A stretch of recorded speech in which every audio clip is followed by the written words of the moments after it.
chief speechwriter for George W. Bush. He's Wall Street Journal columnist Bill McGurn, and former federal prosecutor Katie Cherkasky joins us. Thank you both so much for joining us. Tonight, we're going where no one has gone before. We're taking a deep dive into what is not debated or talked about enough.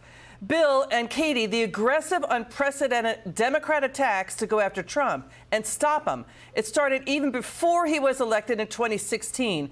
You know, any reasonable, rational person would see the problem with here is that in America, you are innocent until proven guilty. Democrats did not abide by that. By the way, we're neither here nor there about Trump. We've just been saying for months to see the truth of what's been happening and how aggressive historically this was. Take the names Trump out.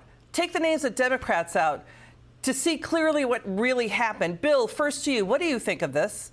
Yeah, I think that's right. It reminds me, there was a movie in the 60s, It's a Mad, Mad World, and it was about all these star-studded people going around the country searching for this pile of money. I think that's kind of what happened to Donald Trump. These people went all after him. Look, Trump, the usual attack on him is that he's a guy who destroys norms. And I would say, yes, there's a lot of things he says I wish he wouldn't say. But when it comes to violating norms, I think the difference is the Democrats use the government.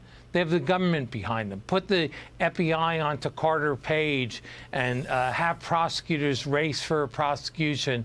That's the really insidious thing, the way the government is involved in all these anti-Trump efforts. Yeah, what Bill just said, you know, Katie, we've had Republican lawmakers and officials on our show decrying January 6th, but what we've been showing predates that by years. When you look at what happened, the attacks started before he won in 2016.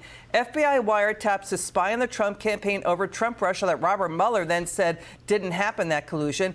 Democrats repeatedly rejecting Trump's victory, saying he's an illegitimate president.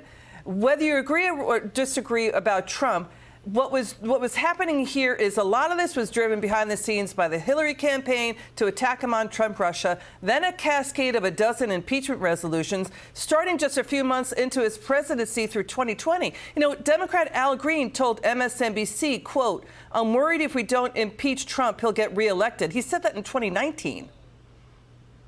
Oh, it's been an open secret for a long time, and the Democrats have been willing to stretch and bend the law to an illogical extent, and the American people see that for what it is. And so now we have a presidential candidate, a leading candidate, not only going on trial right in the heat of the election season and the campaign season, but these cases, especially the New York case now, are going to be pending appeal, and any legitimate lawyer who's being apolitical about it will say that that case has a very good chance of being overturned on appeal. So to the extent that the conviction impacts anybody's vote and then it's thus overturned afterwards, how can that be remedied? It simply can't. So it's really quite terrible what has been done here, but they've been hell-bent on going after him any way they can, even when the law does not support that. Yeah, so Katie's detailing the lawfare attacks, right, Bill? And, you know, it basically has roots in Nancy Pelosi driving 14 Democrat-led House committees with a total of 85 targets to go after Trump.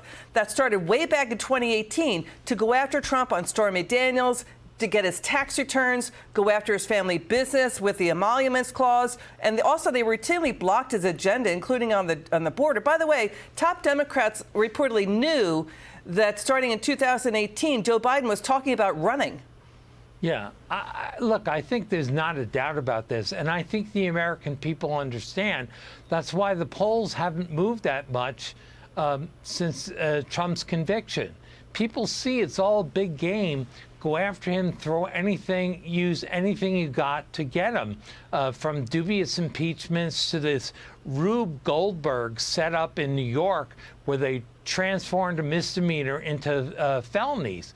So I think a lot of people, including people who are not fond of Donald Trump, they're looking at this and say, I'm less fond of the government going after him this way. Yeah, we've never seen anything like this, Katie, in the history of the United States of America.